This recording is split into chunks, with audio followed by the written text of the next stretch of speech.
আসসালামু আলাইকুম। অবিরাম বাংলার সংবাদে আপনাদের সবাইকে স্বাগত জানাচ্ছি। আমি ফাতিহা শাফি। শুরুতেই জানিয়ে দিচ্ছি বিআরবি কেবলস সংবাদ শিরোনাম। বিকেলে ৬,০৩,৬৮১ কোটি টাকার বাজেট ঘোষণা করবেন অর্থমন্ত্রী। স্বাস্থ্য খাতে থাকছে বিশেষ থোক বরাদ্দ। নওগাঁ পৌরসভা ও নিয়ামতপুর উপজেলায় বিশেষ লকডাউন শুরু। রাজশাহীতে সন্ধ্যার পর বন্ধ থাকবে সব ব্যবসা প্রতিষ্ঠান।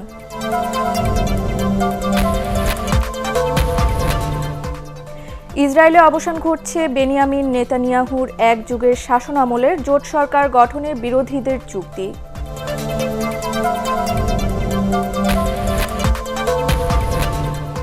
এবং কাতারে রাতে বিশ্বকাপ ফুটবলের বাছাই পর্বে আফগানিস্তানের বিপক্ষে মাঠে নামবে বাংলাদেশ।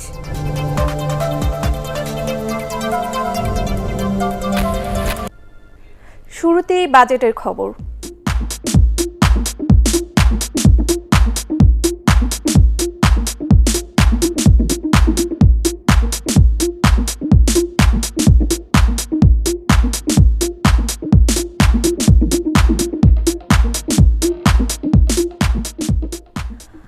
আজ 2021-22 অর্থবছরের বাজেট ঘোষণা করা হবে। বিকাল ৩টায় আগামী অর্থবছরের বাজেট পেশ করবেন অর্থমন্ত্রী আ.হ.ম মোস্তফা কামাল। এবারের বাজেটের আকার হতে পারে ৬,০৩,৬৮১ কোটি টাকা। এর মধ্যে ৩,৯২,৪৯০ কোটি টাকা আয় ও ঘাটতি হতে পারে 2,12,০০০ কোটি টাকারও বেশি।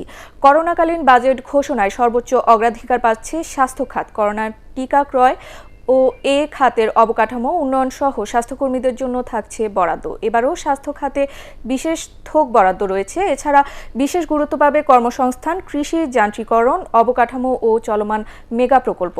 করোনাকালীন বাজেট বক্তৃতার শিরোনাম জীবন ও জীবিকার প্রাধান্য আগামীর বাংলাদেশ।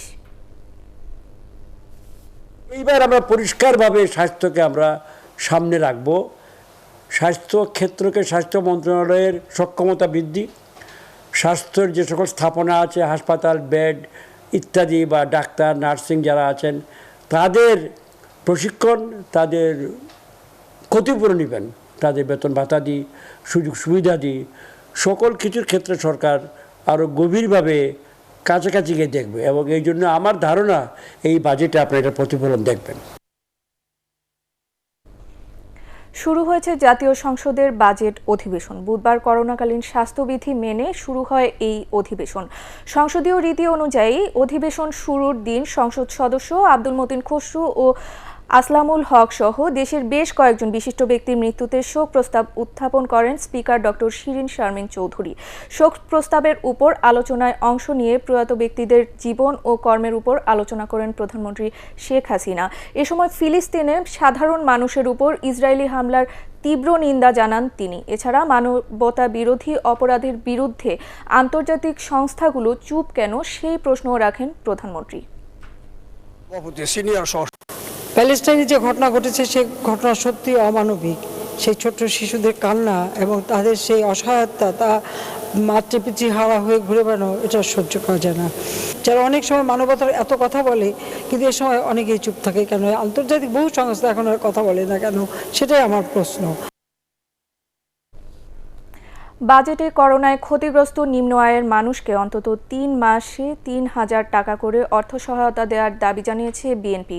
বুধবার রাজধানীতে আইনজীবীদের এক অনুষ্ঠানে দলটির মহাসচিব মির্জা ফখরুল ইসলাম আলমগীর এ দাবি জানান। বিএনপি মহাসচিব বলেন, সরকারি অনুদান যাতে প্রকৃত ক্ষতিগ্রস্তরা পায় তা নিশ্চিত করতে হবে। 35 লক্ষ মানুষের বিরুদ্ধে মিথ্যা মামলা দিয়েছেন। রাজনৈতিকভাবে বিএনপিকে নিশ্চিহ্ন করবার একটা চক্রান্ত। ম্যাডামকে তারা জামিন দেবেন না। কেন?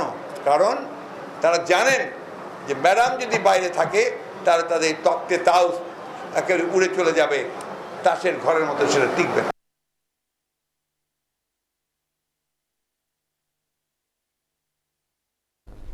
দেশের বিভিন্ন জেলা ও উপজেলায় হঠাৎ করেই বেড়ে গেছে করোনার সংক্রমণ। কোনো কোনো জায়গায় শনাক্তের হার 50%-এরও বেশি। এ অবস্থায় পরিস্থিতি বিবেচনায় বিশেষ লকডাউনের সুপারিশ করেছিল স্বাস্থ্য অধিদপ্তরের বিশেষজ্ঞ কমিটি। মহামারী নিয়ন্ত্রণে এরই মধ্যে নওগাঁর একটি পৌরসভা ও এক উপজেলায় শুরু হয়েছে 1 সপ্তাহের সর্বাত্মক লকডাউন। প্রায় একই চিত্র রাজশাহী, খুলনা এবং চুয়াডাঙ্গাতেও। প্রতিনিধিদের তথ্যচিত্রের ভিত্তিতে রিপোর্ট করছেন জাহিদুল আলম। করোনা সংক্রমণ বেড়ে যাওয়ায় নওগাঁ পৌরসভা ও নিয়ামতপুর উপজেলায় 7 দিনের বিশেষ লকডাউন শুরু হয়েছে। সংক্রমণের হার বেড়ে যাওয়ায় বুধবার 15 দফা বিধিনিষেধ জারি করেন জেলা প্রশাসক হারুনা রশিদ। এর আওতায় শুধু জরুরি প্রয়োজন ছাড়া বন্ধ রয়েছে সব ব্যবসায়িক কার্যক্রম ও যাত্রী পরিবহন। 23টা পয়েন্ট আছে যেখানে আমরা চেকপোস্টের ব্যবস্থা করেছি এবং নিয়মিতপুরে প্রায় 18টি চেকপোস্টের ব্যবস্থা করা হয়েছে জায়গাতে, যাতে বিশেষ করে চাঁপাইনবাবগঞ্জ এবং রাজশাহীর সাথে একটা ডিস্টেন্স মেনটেন করা যায়। সংক্রমণ বেড়ে যাওয়ায় রাজশাহীতে সন্ধ্যা 7টা থেকে সকাল 6টা পর্যন্ত বন্ধ থাকবে সব ব্যবসা প্রতিষ্ঠান। জরুরি প্রয়োজন ছাড়া বাইরে যেতে পারবেন না কেউ। 1 সপ্তাহ বা 6 দিন বা এই যতদিন দরকার আমরা দেখব, আগামী 7, 8 তারিখ 6 তারিখ পর্যন্ত দেখব। এরপরে যদি আমরা দেখি যে এই পরিস্থিতি আলহামদুলিল্লাহ একটু উন্নতির দিকে যাচ্ছে, তাহলে আমরা হয়তো ওই নিষেধাজ্ঞা কিছু কিছু ক্ষেত্রে শিথিল করব। খুলনা সদর উপজেলা সোনাডাঙ্গা এবং খালিশপুরে ভাইরাসের সংক্রমণ 35% পর্যন্ত বেড়ে যাওয়ায় শুক্রবার থেকে লকডাউন ঘোষণা করেছে জেলা প্রশাসন। চুয়াডাঙ্গার দামুরহুদার 6টি স্থানে আংশিক লকডাউন ঘোষণা করা হয়েছে। বাঁশ ও গাছের গুঁড়ি ফেলে বন্ধ করা হয়েছে এই এলাকাগুলোর প্রবেশপথ। উপজেলার হরিরামপুর ও শিবনগর গ্রামে সবার করোনা পরীক্ষা করছে স্বাস্থ্য বিভাগ। চাঁপাইনবাবগঞ্জে চলমান লকডাউনের 10ম দিন চলছে। রাস্তায় যান চলাচল এবং দোকানপাট বন্ধ থাকলেও আম ও পণ্যবাহী ট্রাক চলাচল করছে। জাহিদুল আলম, এটিএন বাংলা।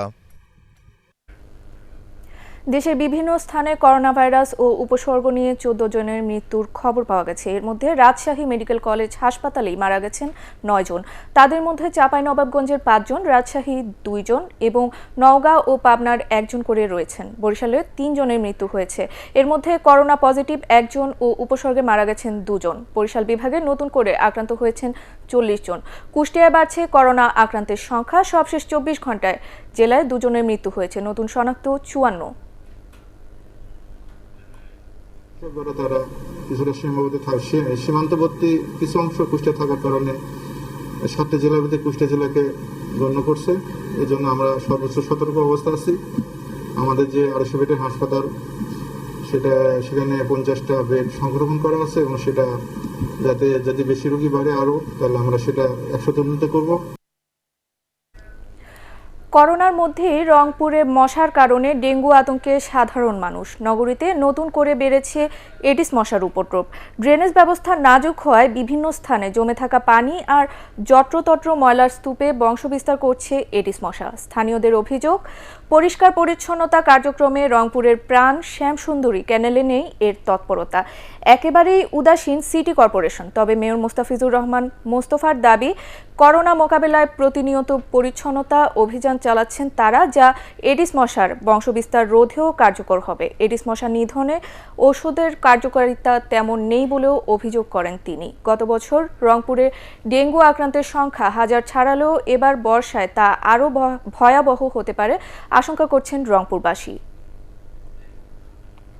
মাছি বা ময়লা আবর্জনা এগুলোর জন্য কোনো ব্যবস্থা নেই সরকারের পক্ষ থেকে বা আমাদের সিটি কর্পোরেশনের পক্ষ থেকে। এখানে যে পরিমাণ মশা, কোনো ঘর বাড়িতে বসেই থাকা যায় না। সংশ্লিষ্ট মন্ত্রণালয়কে ইতিমধ্যে বলছি, এটা এক্সপেরিমেন্ট করে যদি একটা ব্র্যান্ডের ওষুধ দেওয়া হতো, তাহলে ওই ব্র্যান্ডটা আমরা ইউজ করতে পারতাম। করোনায় স্থগিত থাকা প্রথম ধাপের 371টি ইউনিয়ন পরিষদে ভোট গ্রহণ হবে আগামী 21 জুন। একই দিনে 11টি পৌরসভা ও লক্ষ্মীপুর 2 আসনেও ভোট হবে। এছাড়া নির্বাচন কমিশন জানিয়েছে 14 জুলাই অনুষ্ঠিত হবে ঢাকা 14, সিলেট 3 এবং কুমিল্লা 5 আসনের উপনির্বাচন। এদিকে জাতীয় পরিচয়পত্রের কাজ স্বরাষ্ট্র মন্ত্রণালয়ে স্থানান্তরের সিদ্ধান্তে গণতন্ত্র ও নির্বাচন ব্যবস্থা ভুলুণ্ঠিত হবে বলে মন্তব্য করেছেন নির্বাচন কমিশনার মাহবুব তালুকদার। আমাদের 11টি পৌরসভা, এই সবগুলো ইভিএমেই হবে এবং যে 4টি সংসদীয় আসনের উপনির্বাচন হবে, এগুলো ইভিএমে সংগঠিত হবে। যারা ভোটার তারা স্বাস্থ্যবিধি মেনটেন করেন, এই বিষয়ে কমিশন থেকে নির্দেশনা যাবে। দুদিনের সফরে ঢাকায় এসেছেন বৈশ্বিক জলবায়ু সম্মেলন COP26 এর সভাপতি অলোক শর্মা। বুধবার ফরেন সার্ভিস একাডেমিতে পররাষ্ট্রমন্ত্রী ডক্টর AK আব্দুল মোমেন, পরিবেশ, বন ও জলবায়ু পরিবর্তন বিষয়ক মন্ত্রী মোহাম্মদ শাহাবুদ্দিন এবং বিদ্যুৎ প্রতিমন্ত্রী নজরুল হামিদ বিপুর সাথে বৈঠক করেন তিনি। আগামী নভেম্বর গ্লাসগোতে COP26 সম্মেলনের আগে তার এই সফর গুরুত্বপূর্ণ বলে মনে করছে বাংলাদেশ। জলবায়ু পরিবর্তনের ফলে বাংলাদেশ যেসব হুমকির মুখে পড়বে তা মোকাবেলায় সরকারের পাশাপাশি বেসরকারি উদ্যোগ, বিভিন্ন প্রকল্প বাস্তবায়নের তাগিদ দেন Alok Sharma. We work on ensuring that we tackle biodiversity loss at the same time as we are looking to take action to alleviate climate change. উপকূলীয় এলাকায় মানুষের জীবন জীবিকার নিরাপত্তা বিধানে টেকসই বাঁধ নির্মাণের দাবি শিগগিরই বাস্তবায়নের আশ্বাস দিয়েছেন পরিবেশ, বন ও জলবায়ু পরিবর্তন বিষয়ক মন্ত্রী মোহাম্মদ শাহাবুদ্দিন। বুধবার জলবায়ু পরিবর্তন ও দক্ষিণ পশ্চিম উপকূলে দুর্যোগের ঝুঁকি শীর্ষক ভার্চুয়াল সংলাপে পরিবেশ মন্ত্রী এ আশ্বাস দেন। এই এলাকার মানুষের যে সকল সমস্যা, সেই সকল সমস্যার প্রতি আমরা একমত আছি। দুর্যোগ এলাকা হিসাবে আপনাদের যে দাবি, সেই দাবি আমরা মনে করি আমরা যদি পানি সম্পদ মন্ত্রণালয় আপনাদের বাঁধ সঠিকভাবে নির্মাণ করে দেন, তাহলে আপনাদের দীর্ঘদিনের যে সমস্যা, সেই সমস্যা দূর হয়ে যাবে। ইসরায়েল প্রসঙ্গ। ইসরায়েলের নতুন জোট সরকার গঠনে ঐক্যমত্যে পৌঁছেছে বিরোধী দলগুলো। বুধবার দেশটির প্রধান বিরোধী দলীয় নেতা ইয়ার লাপিদ জানান, শিগগিরই তারা সরকার গঠন করতে যাচ্ছেন। এর মধ্যে দিয়ে অবসান ঘটছে ইসরায়েলি প্রধানমন্ত্রী বেনিয়ামিন নেতানিয়াহুর টানা 12 বছরের শাসনামলের। সরকার গঠনে একটি চুক্তিতে একমত হয়েছে বিরোধী জোটের দলগুলো। দেশটির কট্টর ডানপন্থী দল ইয়ামিনা পার্টির প্রধান নাফতালি বেনেট প্রথম 2 বছর প্রধানমন্ত্রীর দায়িত্ব পালন করবেন। পরের 2 বছর প্রধানমন্ত্রীর দায়িত্ব সামলাবেন ইয়ার লাপিদ। তবে জোট সরকারের শপথ নেওয়ার আগে সংখ্যাগরিষ্ঠতা যাচাইয়ের পার্লামেন্টে ভোটের আয়োজন করা হবে।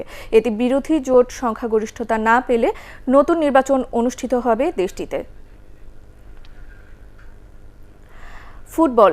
কাতারে বিশ্বকাপ বাছাই পর্বে রাতে আফগানিস্তানের বিপক্ষে মাঠে নামবে বাংলাদেশ। এই ম্যাচ সামনে রেখে কাতারের প্রস্তুতি নিয়েছে জেমিডের দল।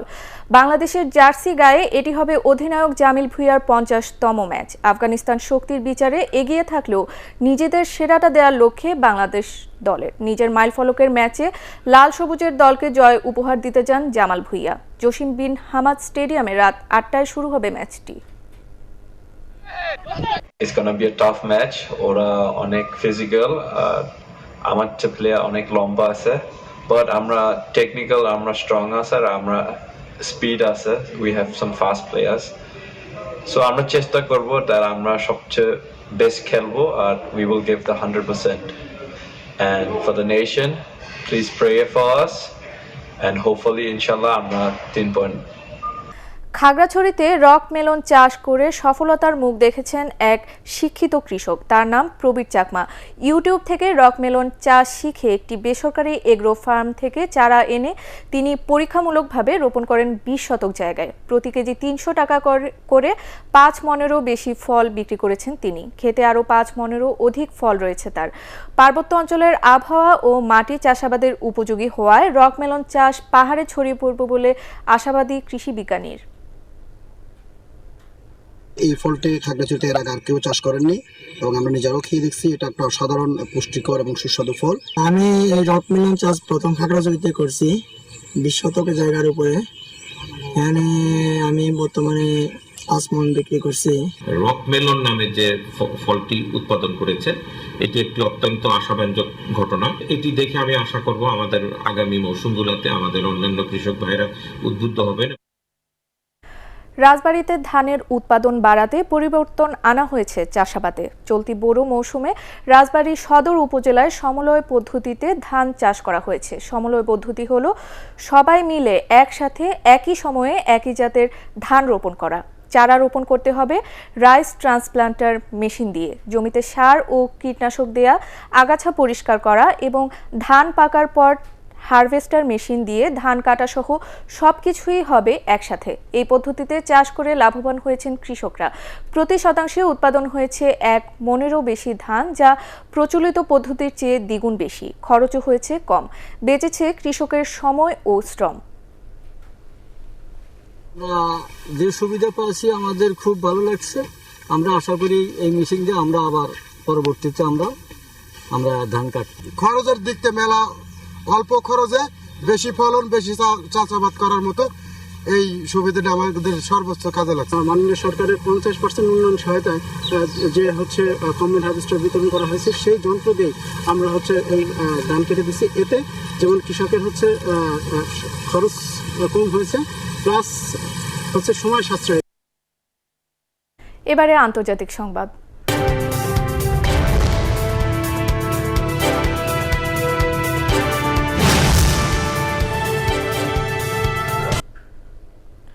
কঙ্গোর পূর্বাঞ্চলের নাইরাগঙ্গ আগ্নেয়গিরির অগ্ন্যুৎপাতের পর খাবার পানির সংকটে অন্তত 5 লাখ মানুষ।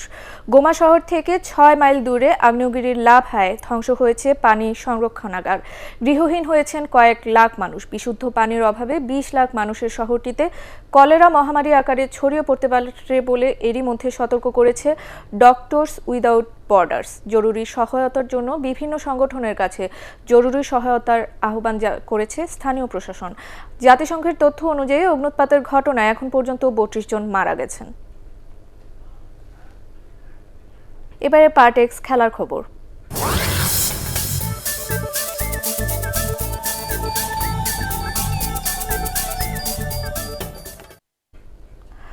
লাতিন আমেরিকা অঞ্চলের বিশ্বকাপ বাছাই পর্বে আগামীকাল চিলির মুখোমুখি হবে আর্জেন্টিনা। চিলির বিপক্ষে আর্জেন্টিনার রেকর্ড বেশ ভালো।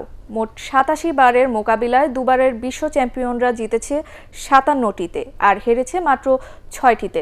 বাকি 24 ম্যাচ ড্র হয়েছে। বাছাই পর্বে 4 ম্যাচে 3 জয় ও 1 ড্রয়ে 10 পয়েন্ট নিয়ে তালিকার দ্বিতীয় স্থানে আছে আর্জেন্টিনা। এই ম্যাচ জিততে মুখিয়ে আছেন আর্জেন্টাইন কোচ লিওনেল স্কালোনি। 4 ম্যাচে 12 পয়েন্ট নিয়ে সবার শীর্ষে আছে ব্রাজিল। ফুটবল কিংবদন্তি ডিয়েগো ম্যারাডোনার মৃত্যুর পর এই প্রথম কোনো ম্যাচ খেলতে নামছে আল বিসেলস্তররা। এই ম্যাচে 86 বিশ্বকাপ জয়ের মহানায়ককে শ্রদ্ধা ভরে স্মরণ করবেন লিওনেল মেসিরা। ম্যারাডোনার ছবি আঁকা বিশেষ টি শার্ট পরে নামবেন তার উত্তরসূরিরা। সকাল 6টায় শুরু হবে এই ম্যাচ। বঙ্গবন্ধু শেখ মুজিবুর রহমান জাতীয় গোল্ড ক্লাব অনূর্ধ্ব 17 ফুটবল টুর্নামেন্টে সাভার অঞ্চলের খেলায় চ্যাম্পিয়ন হয়েছেন ইয়ারপুর ইউনিয়ন পরিষদ। আশুলিয়ায় গণবিশ্ববিদ্যালয় মাঠে প্রতিযোগিতার ফাইনালে কাউন্দিয়া ইউনিয়নকে 3-0 গোলে হারায় ইয়ারপুর ইউনিয়ন। দুর্যোগ ব্যবস্থাপনা ও ত্রাণ প্রতিমন্ত্রী ডাক্তার এনামুর রহমান, সাভার উপজেলা চেয়ারম্যান মঞ্জুরুল আলম রাজীব পুরস্কার বিতরণী অনুষ্ঠানে উপস্থিত ছিলেন।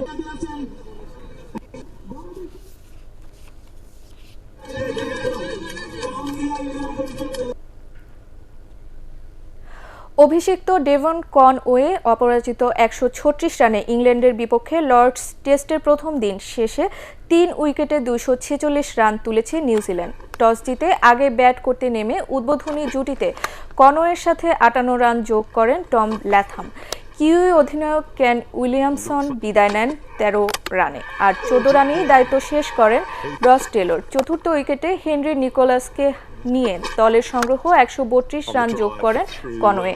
এরই মাঝে তিনি 163 বলে করেন সেঞ্চুরি। অভিষেক লর্ডসে তিনি সৌরভ গাঙ্গুলির 25 বছর আগের রেকর্ড ভেঙে দেন। 1996 সালে অভিষেকে 131 রান করেছিলেন সৌরভ, আর কনওয়ে 136 রানে অপরাজিত থাকেন। অন্য অপরাজিত ব্যাটসম্যান নিকোলাসের সংগ্রহ 46 রান।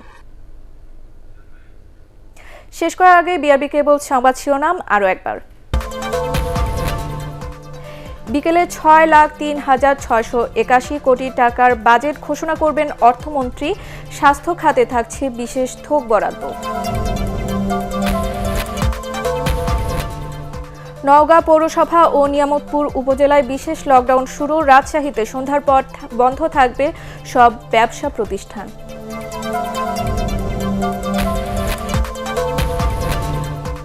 ইসরায়েলে অবসান ঘটছে বেনিয়ামিন নেতানিয়াহুর এক যুগের শাসনামলের জোট সরকার গঠনের বিরোধীদের চুক্তি।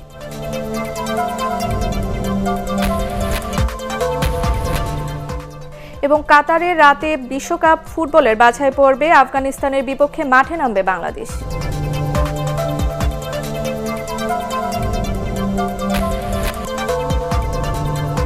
দর্শক, পরবর্তী সংবাদ দেখার আমন্ত্রণ জানিয়ে এখনকার মতো শেষ করছি। করোনা ভাইরাস থেকে নিজেকে সুরক্ষিত রাখতে মাস্ক পরুন, বারবার হাত পরিষ্কার করুন। আর আমাদের এটিএন বাংলা সংবাদ ইউটিউবে দেখতে ব্রাউজ করুন youtube.com/ATN বাংলা নিউজ। ধন্যবাদ সবাইকে।